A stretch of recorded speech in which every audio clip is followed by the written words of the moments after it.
is a pleasure to introduce Rachel Cronhart from the Mdewakanton Sioux community.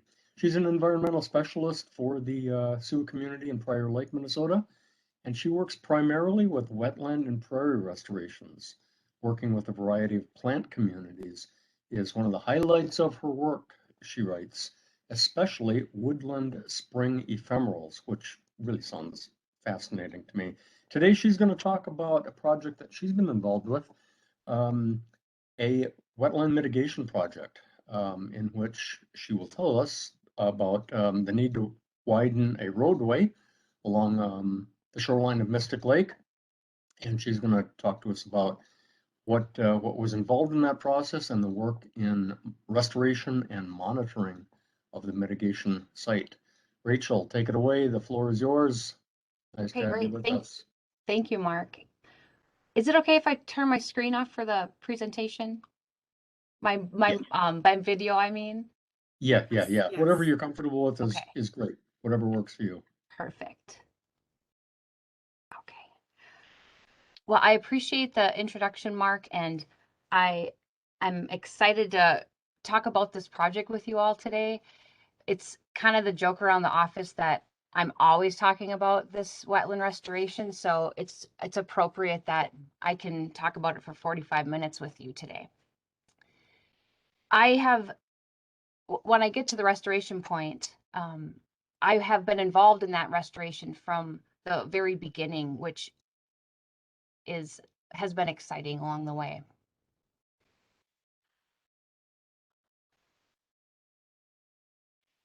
The original construction project dealt with the Highway 83, and it was a two-lane road that ran along the west side of Mystic Lake. And as you can see in the picture, there was no shoulder on this road. There was no sidewalks for pedestrians. There was a pretty significant curve in the road.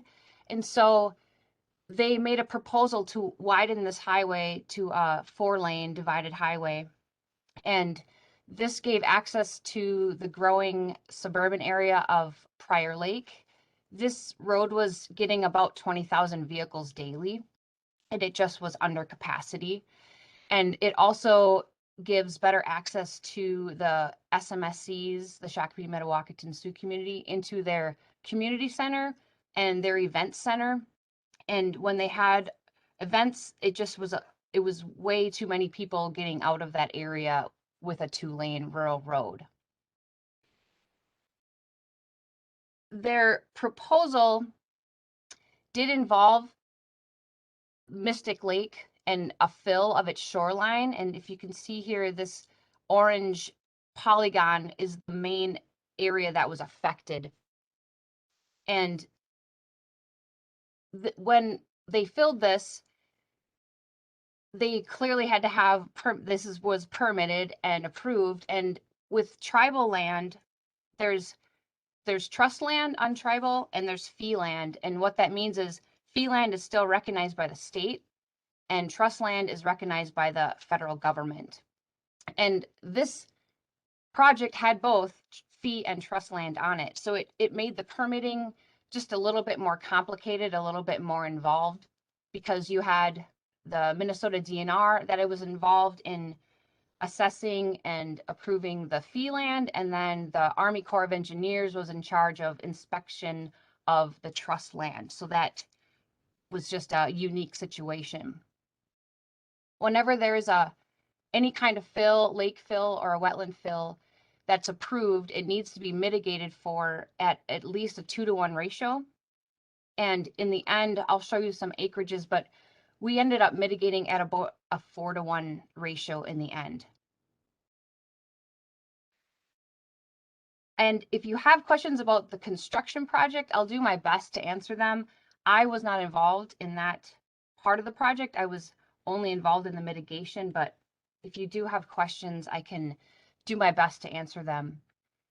The fill started at the north side of Mystic Lake, and it started in December of 2016. And Mystic Lake is relatively shallow. It's only about 5 feet deep. And But to reach solid substrate, they needed to remove 20 feet of that muck from the bottom of the lake to reach that substrate. And that muck had to be hauled away from this site. And it went one of two places. It either went to the SMSC's organic recycling facility that they own and operate, and the rest of it went to another construction site that SMSC was undergoing at the time. They were building their community center. And so that muck stayed on tribal land. And this road expansion project was paired with the cultural center construction, because the cultural center needed to have sand excavated from it. So they paired these projects up. And so the muck was hauled no farther than a mile, and the sand was brought back to Mystic Lake, and that was about a mile away. And so everything was contained on SMSC property.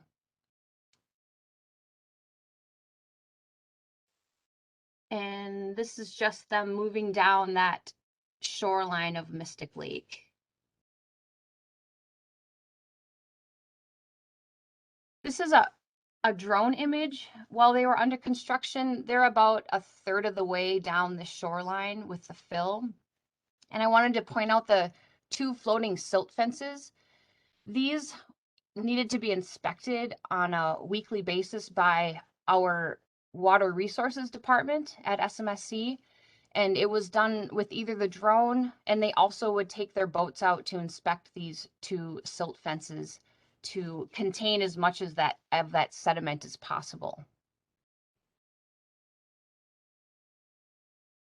And this is the finished shoreline. We did not do the restoration work on the shoreline. We hired out that job to Natural Shoreline Technologies, and they were responsible for the erosion control measures.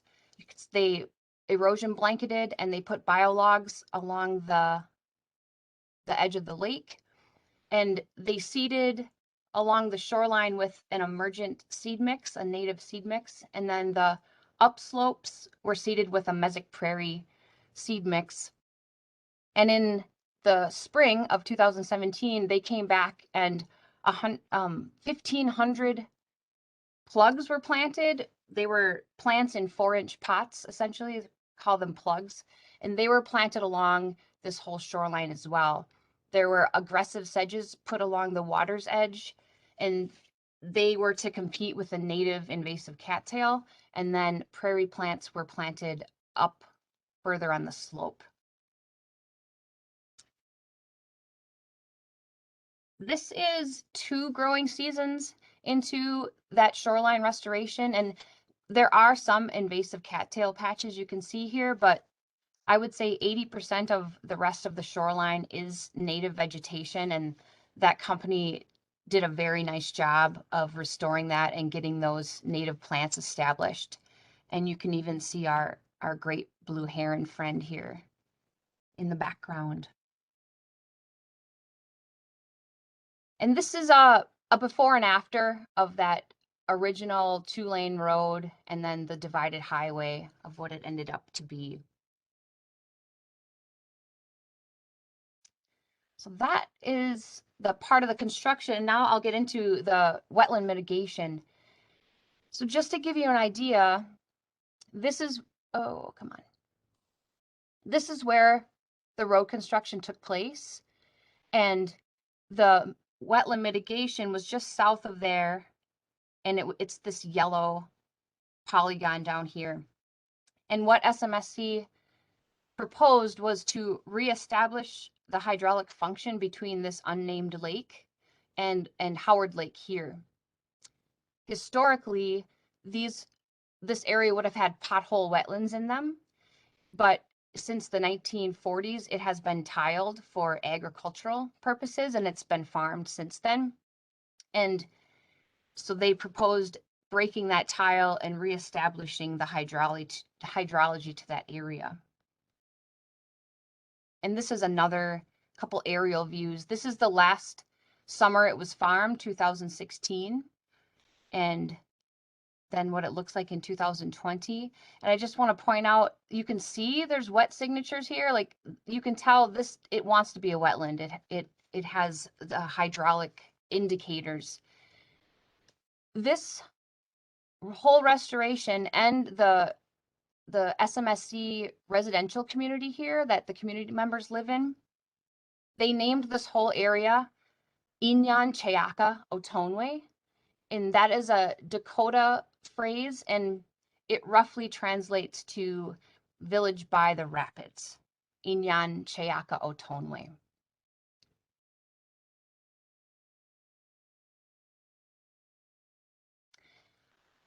I don't have a picture of the site before we started restoration, but if you can imagine, it was a fallow farm field, so there was non-native grasses, there were annual weeds growing, and the restoration work started in the summer of 2017, and the whole area was 35 acres, and it is a conservation easement that's in perpetuity. And before we started, like I said, it was that fallow farm field, and there really was no native plants left, really.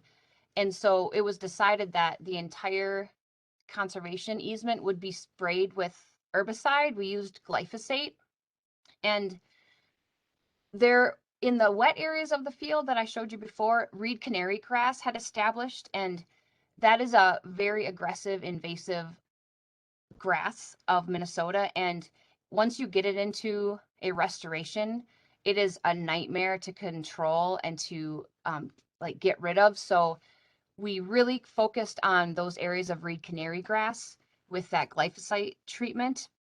And we sprayed in the middle of summer in July, and then we came back at the end of September, and then we spot sprayed any areas that were not killed on the first spraying, and we really focused on those reed canary grass areas. And then before we planted anything, it was disked. And the neat thing about our department is that we do all of our restoration work in-house. So we have all the equipment, we have the tractors, we have the tillage equipment, we have the planting equipment, and I'll show you pictures of those things. And so none of this work is ever contracted out. It's all done by me and my colleagues. And that's a big part of my job that I enjoy, is doing the actual field work. There's a couple things going on in this map. The first thing I'll show you is these are the they're the tiles that the farmer would have put in, and we needed to know where that tiling was, and we hired an excavation company. And so before we started any of the seeding, they came out with their heavy equipment, and they had an idea of where these tiles were. So they essentially just started digging until they located them. And then they were all GPS'd, and this map was saved. And that is important to know because this company has to come back later and dismantle those tiles. So it was important to know where they were. The other thing I'll show you on this map is we did something called contour planting. And sometimes when you do a restoration, you have a native seed mix and you put one seed mix down on your whole area. But that would not have been a smart choice in our case, because this is standing water. And so if we would have put prairie seed there, it would have just been wasted. It would have been washed away and it wouldn't have sprouted. So we only put the seed in the parts of the restoration that it was going to grow based on the wetness of the soil. So the tan areas are the mesic prairie, the upland mix. The cream is our wet meadow seed mix, and the purple would be our emergent seed mix. And I'll talk about the orange and the blue in a bit. So it's kind of hard to see in this picture, but there's these little pink flags, and there's some in the background here. And so what me and my coworker did is we had that map that I showed you on a GPS, And we went out to the field and we marked all of those boundaries so we knew where one seed mix ended and another began. And this was a lesson learned because that took a very long time. And so now we just have the GPS in our tractors when we're planting, and we go off of that active GPS to plant these zones instead. And it saves a lot of time in the field of marking those areas. Another thing I'll mention is in restorations is you either have to put the prairie seed down at the very beginning of summer, or you have to put it down in late fall. So after it is warm and after those seeds will germinate. And if you think about in nature, our prairies, they seed out at the end of fall and those seeds fall to the ground and they freeze over winter, and then the next summer they germinate and grow. So we're mimicking that by putting the seed down after everything has gone dormant, and those seeds will sit for the winter and hopefully germinate in the spring. So it's a little counterintuitive to how things are done in agriculture. This is one of our tractors, a John Deere tractor, and this is what we planted the Mesic Prairie with, the uplands. And it's a Truex Trillion drop seeder. It's 12 feet wide. And on the front here, this is a cultipacker. And essentially what that does is it flattens the soil out so you have a nice smooth seed bed. And then the seed is dropped behind that cultipacker. And then there's another smaller cultipacker, and that basically squishes the seed into the soil so there's good seed soil contact, and that helps with germination of those seeds. This picture is not Inyan Chayaka Otonwe, but I wanted to put it in here because you can see this side of the field has been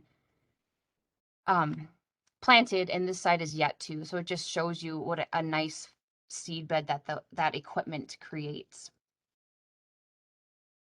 The wet meadow seed mix was put down with a different tractor. Those areas of the field were a little more wet, and we couldn't put our big tractor in there, so we used our smaller Kubota tractor. And this is the seeding equipment. It's called a broadcast seeder.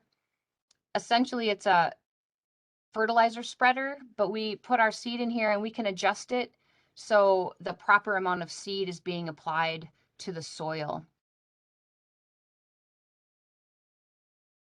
So then we have all that bare ground, and that's an erosion issue. And so to prevent erosion on these mitigations, we use something called a bale buster. And here's a picture of one. You put a round bale in the center of this, and it chews it up and spits it out and spits that straw onto the bare ground. And then you have a round bale in waiting that you can replace the one with. It's hard to see our bale buster here, but you can see the bare ground, and then this is where the straw has been applied with those round bales. And normally contractors have to buy certified weed-free round bales for these erosion control projects, but we have over 700 acres of tall grass prairie that we have already restored. And so every fall we cut one of those prairies after all the plants have senesced and they're dead and dry. We contract this out because we don't have baling equipment. So we hire a farmer to cut and bale those prairies, and then that is what we use to put back on our prairies, so we can say for sure that there's no invasive seeds in those bales, and that all the seed going back onto our restorations are native seed. Once the straw is applied to that bare ground, then we come back with equipment called a crimper. And these discs, they force the straw into the ground, and it just allows for better soil stability. And that is the end of the planting process for that. There were 2 different areas that we needed to hand plant. So we bought 4-inch plugs, 4-inch plants, and they went into specific areas of the restoration. And 520 emergent plugs were planted, and those were this is what we're doing in this picture. And then 460 submergent plugs, so those are plants that want to grow like in the standing water. And so that's what you can see my coworker here planting those submergent plugs. This was also a lesson learned. We planted those plugs at the end in mid-October, and they didn't have enough time to establish a root system, and our survival rate was not good on those plugs. So that was a big lesson learned. Now in all of our restorations, if we ever use plugs, we always plant them in as early in the spring as possible so they can get a root system established throughout the growing season and then survive the winter. This is that same map. I just put it up here because maybe it makes a little bit more sense now, the different planting zones. The purple was the emergent seed mix, and that was just planted by hand. We just put it in 5-gallon buckets and went out there and just threw it down by hand. It didn't take that long, but we couldn't get the tractors in those areas. It was too wet. And then the orange were the emergent plugs that we put in, and then the blue here and here were the submergent plugs. So those are going to have standing water year round.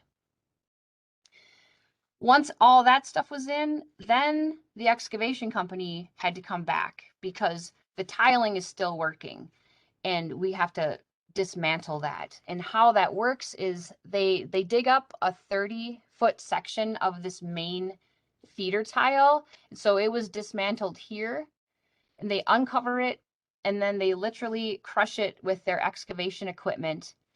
And then the downslope pipe, so this one is plugged with cement. So they smush a bunch of cement in there, because if you don't do that, the water is still going to want to flow through that tiling, and you don't want that to happen because you'll have bad erosion issues. And then the same thing was done on this west side of the restoration. 30 feet was uncovered, it was crushed, and then this main feeder tile was plugged with cement to stop any water going off site. And then we just waited for spring, and these basins filled up immediately. As soon as the snow melted, we had standing water, so that the tiling dismantling worked perfectly. This is taken in the fall of 2017, so after all of that work was completed. This is the next year. This is 2018, and I don't have a growing season picture to show you, but this is taken at the same vantage point. I do want to point out there's cattails growing around this basin, but also up here you can see the vegetation is shorter, and after you plant a prairie, the next summer, I'm going to be honest, it looks terrible. There's weeds there. It looks messy, and sometimes prairie restorations get a bad reputation because of that, but it's just all part of the process. So that first summer, if your weeds are too thick and they're blocking the sunlight from reaching the soil, that is bad because you won't get your native seeds germinating. So if the annual weeds are thick, we come through with our tractor and we mow them. So this area was mowed, and we mow it down to about 8 inches, and then that can allow the sunlight to reach the soil and help with that native seed germination. So we mowed this restoration site twice in 2018, that first summer. And this is the same vantage point. This is 2019, so it's looking much better. We have some native rye growing here. These are verbena. There's some cone flowers, and there's this nice, healthy green ring of invasive cattail, and that was troubling, and that did have to be dealt with. And I'll get into more details on that. But it looks a lot different than a farm field. This is 2020, and you can see the cattails are, they're a little crispy here, and we'll talk about that. And then this is our last growing season, 2021. This is last summer. And a couple things I want to point out here.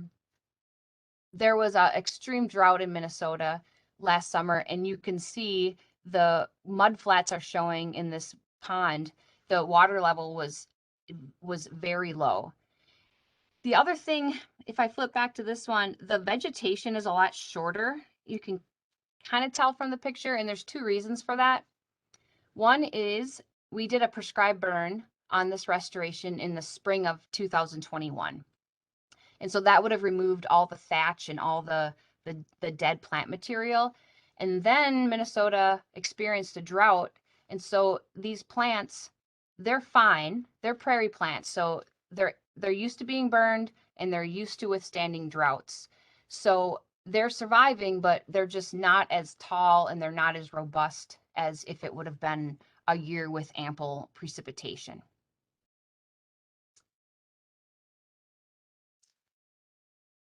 So the mitigation, every year we have to report our monitoring to the Army Corps of Engineers, and there are certain standards that we must meet to get this mitigation approved. And so the three monitoring that we do is we monitor hydrology. Those are the blue circles in this map. We monitor vegetation. Those are the yellow circles. And then we take photo reference pictures every year, and those are the red stars. For our hydrology, we monitor 3 of the shallow marshes, and we have a T-post pounded into the ground, and then we attach a PVC pipe to it.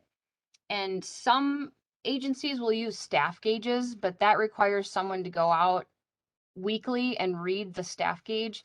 So we have data loggers that get installed into these PVC pipes, and all that data gets downloaded at the end of the growing season, and that records daily the water levels in these shallow marshes.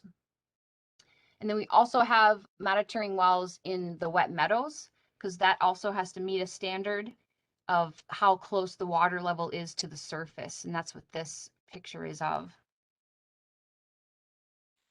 And this is my coworker, Jenny Sirota. We had to repair a couple of these monitoring wells, and how we do that is we use the steel auger, and we drill into the soil about 18 inches, and the hole is about 6 inches wide, and then the PVC is inserted into those holes, and there's mesh at the bottom of these PVCs, so it's permeable, and then that hole is backfilled with sand, so the water can permeate those PVC pipes. And then the top of the pipe, it's kind of hard to see, but it is capped with bentonite clay. And what that does is it ensures that no surface water is going to penetrate alongside that PVC pipe, because that would throw off your groundwater data. So it ensures that the water level is for sure the water table below the surface. We also do vegetation monitoring, which is my personal favorite. And this is a couple of my coworkers, Jenny Sirota and Carly Sitch. And this is me standing next to a very happy sunflower. This is Helianthus grossoserratus. This was not last summer. They were definitely not that tall. Our vegetation, we have all of those sampling circles on a GPS. And so we take the GPS out into the field with us and navigate to those points. And then we put a flag in the ground, and within a 5-foot radius of that flag, all species and the percent cover of each species is recorded. And there are 37 of those vegetation plots. Some are in the shallow marsh, some are in the wet meadow, and some are in the mesic prairie. And another thing I want to point out is this very tall cattail. This picture was taken in 2019. And it became really evident to us that we had to do something about this cattail, because it was going to get out of control, and that can be a big deal in a wetland restoration. So we did try glyphosate on some of the cattail, and that just did not really, it was not effective. So we decided to use an imazapyr chemical, and the name of it is Habitat. And so we started this herbicide treatment in 2020. And the thing about Habitat is it takes a very long time for the plants to look like they're dead. It can take almost 2 months. And so some people will use this chemical and they'll think, oh, this is terrible. Nothing is dying, but you have to have patience. It's important to know that it's a long process, but it is very effective. It's a non-selective herbicide, so it will kill your non-natives and it will kill your natives. So you need to be very careful when you're using this herbicide and spray with care. This picture, these are all of our dead cattails, and essentially this was a monoculture of cattail. There was no natives in here. And so our herbicide equipment is on a UTV and we have nozzles on a hose. So we just pulled those hoses as far into the cattails as we could, and we sprayed all of these with that Habitat. And it was, as I said, very effective at controlling those cattails. We were hoping that in the fall of 2020, we could burn these cattails.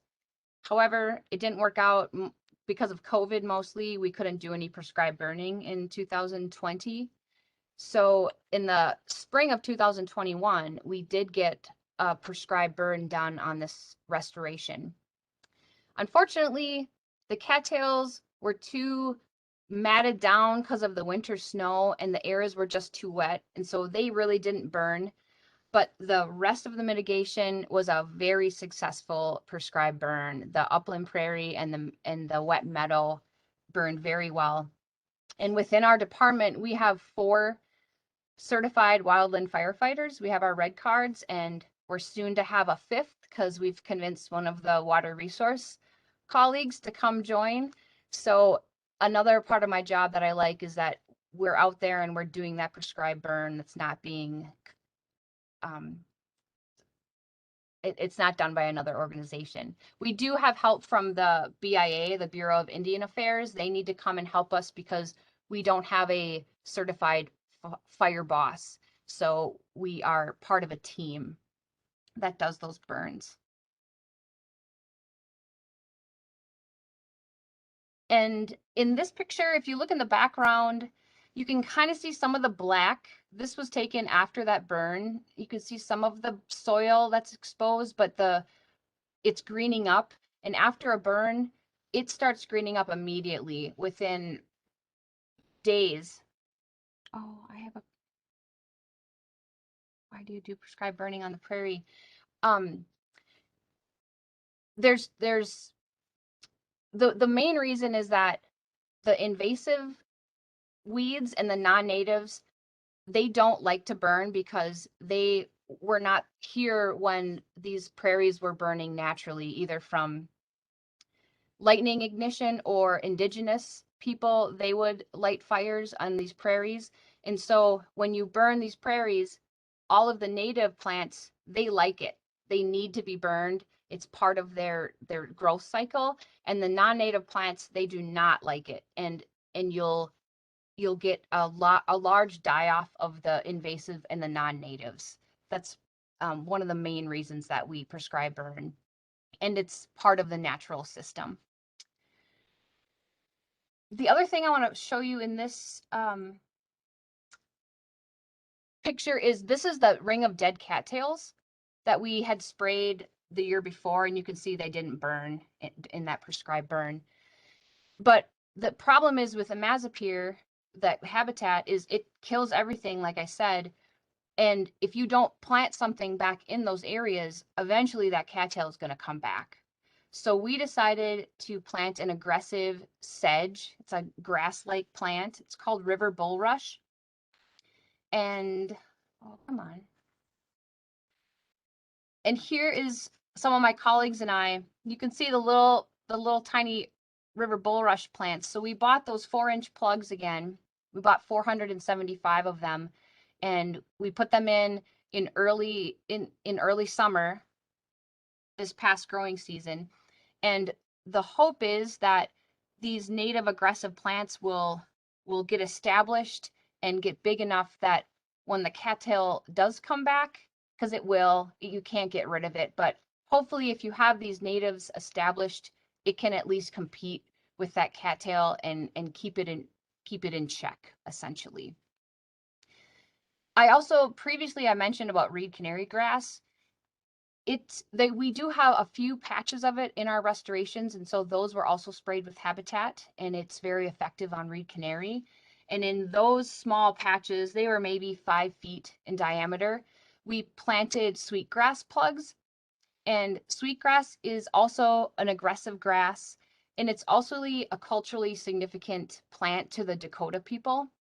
And so our hope here is that it establishes and it can outcompete that reed canary, and then the SMSC community members can come out on these restorations and they can collect that culturally significant grass for their ceremonies. And you can see the little guys in this picture. There's a lot going on in this slide, but one thing I want to point out are these standard requirements. So this is our vegetation standards, and the Army Corps of Engineers want 20 native species or more. 4 of them have to be dominant, and your overall cover has to be 90%.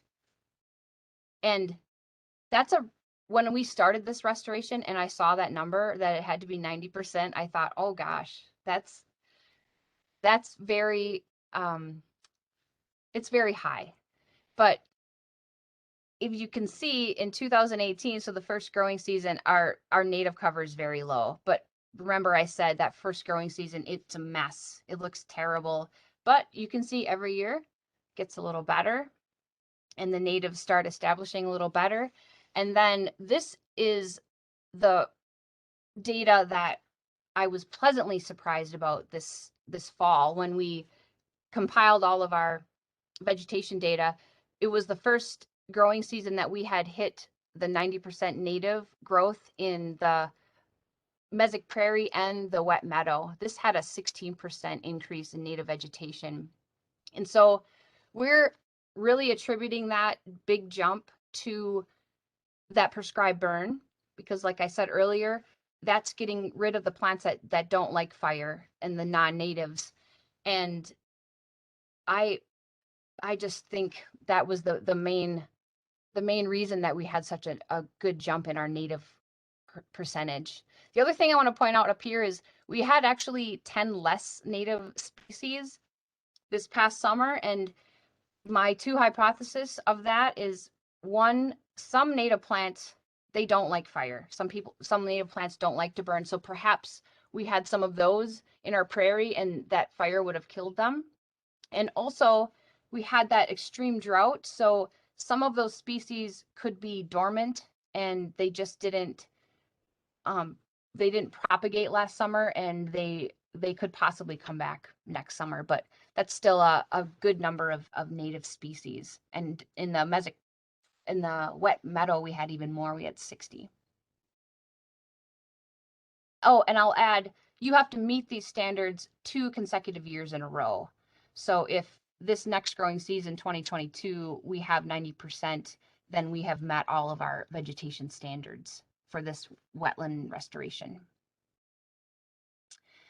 This is another pretty cool story about this restoration. Last summer, we were doing our vegetation surveys, and if there's ever sedges or carex, it's like a grass-like plant, if there's ever those in a plot, I always collect them and bring them back to the office to identify them, because you have to use a dissecting scope to look at their very tiny seeds, and it's just not something you can do in the field. So in one of our plots, there were 2 fox sedges that we found, so I collected both of them and brought them back, and I keyed it out, and I keyed it out to this species here, Carex annectans. And then I looked it up, and I saw that it was a state special concern, and it was also not even documented in Scott County, which is where this mitigation is. And so right away I thought, well, that can't be right. Rachel, you did something wrong. So I went back and I keyed it out using 3 different keys, and I kept getting this species. So I contacted a couple people that I know at the DNR, and they said to press a sample, make sure there's roots attached to it, press it and dry it and send it in to us and we'll verify. So that's what I did last summer, and I delivered that to the DNR this winter, and within a week I had a reply that it was in fact Carex senectans. And I was pleasantly surprised. And so they sent that sample to the herbarium at the University of Minnesota, and that will go into their collections, and it will be the first documented Carex senectans in Scott County. And I will add that this was not in our seed mix. So this plant has been waiting around for us to turn that back into a wetland, and it came back, which is just, it's pretty remarkable. It's pretty cool. I'll show you just a couple of our hydrology data. This is one of our shallow marsh, and you can see this is the water level. And in the beginning of the summer, no problem, it had water, and then June hit and it never recovered. It was dry the rest of the summer, so much so that we were able to drive our tractors through these shallow marsh basins to mow that cattail thatch to break it up a little bit more. It was that dry. And this is one of our wet meadow monitoring wells, and the standard there is to have water within 30 centimeters of the ground, so this or higher. And so at the beginning of the growing season, it was meeting standards, no problem. And then June hit and it never recovered from that drought. We don't do active animal surveys out here, but when we're in the wetlands, we'll document birds, and we've documented 54 different bird species that have been using this wetland restoration. And I'll just highlight a couple of them, a few of them. We've had, the last 3 summers, we've had a pair of sandhill cranes that have had a colt and raised a chick at this wetland restoration. They're always so fun to listen to. This is a bobolink, and this is a grassland specific bird. So it only likes grassland areas. So if this was still a soybean field, you would never find a bobolink there. They're very picky. Along with this guy, this is a yellow-headed blackbird. Again, this species only uses pothole wetlands to lay their eggs and where they get their food from. So the only reason this yellow-headed blackbird is here is because we brought that wetland back to this old farm field. 2019, we had a flock of Caspian terns that used our wetland restoration for a period of time, and then they migrated up north. That was the first time I had seen a Caspian tern. That was pretty cool. In the wintertime, we have documented northern shrikes at this wetland, and in the summer, we get loggerhead shrikes. And then last, this is another very specific grassland bird. This is a northern harrier, and they specifically hunt over grassland areas for little rodents. And this has been documented out at the mitigation site. And again, if this was a farm field, you would never find this bird there. So it feels good to, when you bring back this habitat, the animals will come back and the plants will come back. It's pretty remarkable. This was our final acreage. So we needed to mitigate at least 10 acres of wetland for that construction site fill. And we ended up doing 3.2 acres of shallow marsh. And there are 15.5 acres of fresh wet meadow on this restoration site. And then our upland prairie. This is a couple pictures of our drone imagery, and these are the basins, this one and this one, that we drove our tractors through this past summer because they were bone dry, and we drove right through them. This is a orthomosaic of that same restoration. And that is Inyan Chayaka Otonwe, and thanks for letting me talk about it. I talk about it all the time at work, and I think maybe my coworkers get sick of me, but I just feel very fortunate that our Land and Natural Resource Department has the knowledge, they have the resources, and we have the equipment to make these restorations so successful. And when you see the results of that, when you see the wildlife coming back, when you see these rare plants coming back, it's a pretty awesome feeling. So it's a project that we're all very proud of here at SMSC. If you have any questions, feel free to ask. All right, well, thank you, Rachel. It looks like Carl has his hand up. So Carl, you can just go ahead and unmute yourself and ask Rachel your question. Hi, Rachel. Thanks for the presentation. Thanks for joining us. I think I missed it, but I was curious about the forb diversity in these plantings, and I'm wondering if this might also be great habitat for example, the rusty patched bumblebee or other pollinators. Yeah, I don't have the specific data on that, but when we planted it, our seed mixes, when we use them, they are 50% grasses and they're 50% forbs. And that would have been used at this mitigation site. So I can tell you that there are pollinators out there, but I wouldn't know a percentage of grasses to forbs. I have the data, I could get it to you, but off the top of my head, I don't know. Yeah, that's okay. I was just more highlighting the fact that this could also be really great habitat, especially the upland drier prairie for an endangered species. Yeah. Very good point.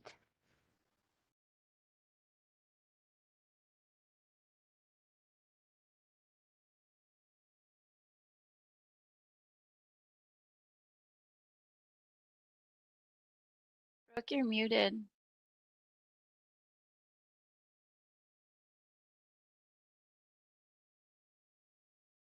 Thank you. So we do have another follow-up question here from Ada in the chat asking if you need to do a prescribed burning every year and how long you would need to keep monitoring the wetland.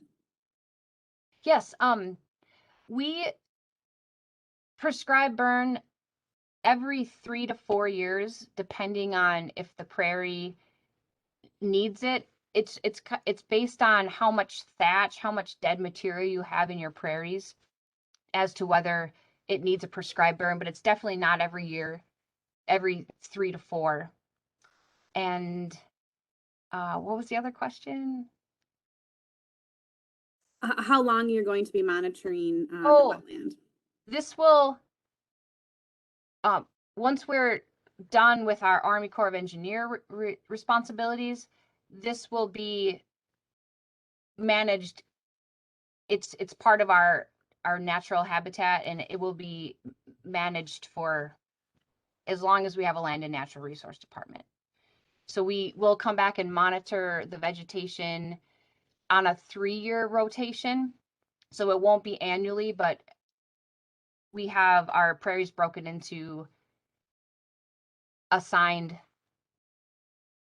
monitoring on a 3-year rotating basis. So it will continue to be monitored for vegetation. And I see someone asked about the water quality benefits. So Howard Lake, we are the lake that the hydrology is connected to. They're writing a Howard Lake management plan, and we started doing water quality monitoring on Howard Lake, I believe 2 summers ago. So that data will be pretty new, but that lake will be monitored every year from here on out. And the unnamed lake is not on SMSC land, so that is not monitored by us. I see a question, would the aggressive sedge take over land from other natives? Some native plants are aggressive like that. The sedges that we put in our restorations would not do that. They have a pretty good balance of not choking out other natives. So none of those were put in our restoration. And even we just really don't want to see that native cattail, or I'm sorry, the invasive cattail. And so if we have just one native, as long as it's not that cattail, we're happy with that, because it is so aggressive. So I missed all these questions in the chat. Sorry. Is there any kind of local community involvement or interest in the project over the years?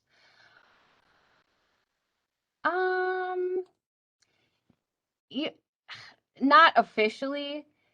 When we're like scientists, like you guys know, when you're out in the field, people stop and they're curious, and so the residents south of this picture is not SMSC land, so those are just Prairie Lake residents, and then the SMSC community members live north of this. So we'll have non-SMSC people stop and ask us what we're doing, or especially when we're prescribed burning, people are really interested in that. This particular mitigation, we don't have any ties to SMSC community members. There's other programs established in our land department that are more of that education outreach. We have a youth initiative project and such as that, but this particular project, no. Is the land available to access by public for birding? You can, yes, you can come there. Spring Lake Park is to the east here. Oh, maybe you can't. Oh, it's to the east. And you can park at Spring Lake Park and walk over using the walking paths, and you can be on the sidewalk. There are posted signs. You are, the general public is not allowed to like walk back here per se. If someone would contact our department, our land and resource department, we have taken people out and showed them different projects that we are doing, but you wouldn't want to just come and go have a look back here, because it's frowned upon.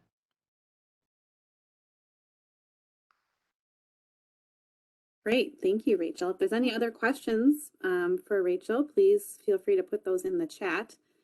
In the meantime, I'm wondering on your water quality monitoring, if chloride is a part of that. I see you're right next to a pretty busy roadway there, and I'm wondering what the chloride situation is in this wetland.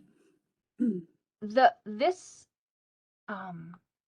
main basin, it was monitored last summer for water quality for the first time. Our water resources department came out, and it was more of an informal monitoring just to check.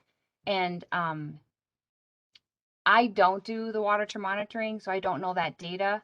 I do know that this new residential area, this SMSC residential, they're having a salt reduction plan put in place with agreement with those community members. I do know that that is actively happening, and that is part of that Howard Lake management plan for water quality improvement. Great, thank you. Are there any other questions from anyone out there? Rachel, I have one. This is Mark again. So I'm going to reflect my ignorance about this. I always thought that cattail was a native species that would not be an objectionable thing in a restoration. And throughout your talk, you made it pretty clear that don't want a lot of that infestation here. Can you talk more about that and Yeah. And why it is that I'm not getting that whole picture? For sure. It's because we do have native cattail in Minnesota. So we have good cattail that plays nicely with its neighbors and doesn't choke them out. And then we have this invasive species. One is, the native is Typha latifolia, and the invasive is Typha angustifolia. And so when you see a wetland and all you see is cattail, if it's just a sea of cattail, that's all that invasive species. We do have some native cattail in this restoration. We have a few patches, and so when we were spraying the invasive, if there was native within them, then we didn't spray that area, and that's why we still have some patches. So you're not wrong. There is good stuff. It's a lot shorter than the invasive, and the cattail flowers, they look like brats, and the invasive look like hot dogs. That's one way to tell them apart. They're shorter and they just have a more robust flower, or whatever you want to call that reproductive part of a cattail. I did not know that. Yep. Thanks for the education on that. Learn something every day, I guess. Thanks. Yeah, for sure.